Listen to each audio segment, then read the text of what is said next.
A nightmare for Coloradans. Historic flooding from Longmont in northern Colorado to Manitou Springs in southern Colorado. 3 years later, the recovery and rebuilding continues both on public and private lands.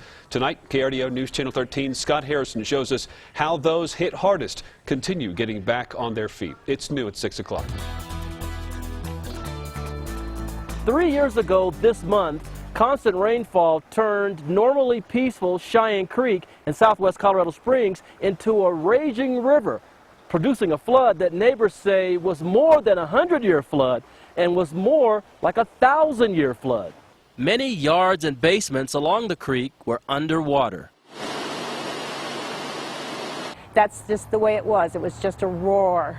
Most homeowners recovered, but at least one didn't. It took them almost 2 years to get their house back together, and it's up for sale now. I don't blame them for leaving. Much of the flooding damaged private property, like the popular tourist attraction Seven Falls. It was closed nearly 2 years. It was pretty devastating. During that time, the Broadmoors stepped in and paid $12 million to buy the property and repair the damage. The river is down lower, and there's a reason for that, because we had to put pipes in so that we had ways of diverting water if we had yet another 500-year flood.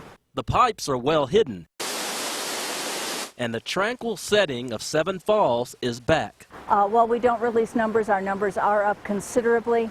The flooding also caused damage on public property throughout the region. It equated to about 23 projects, about $6.4 million in damages. So a lot of that is through FEMA assisting us to repair those, and they've been repaired. But Olson says many of those repairs were undone by more rain and more flooding in the spring of 2015.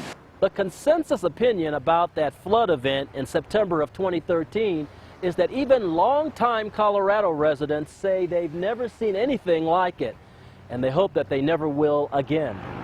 In Colorado Springs, Scott Harrison, KRDO News Channel 13. Colorado Springs is currently working on a study to determine what projects may be needed to reduce damage from future flooding along Cheyenne Creek.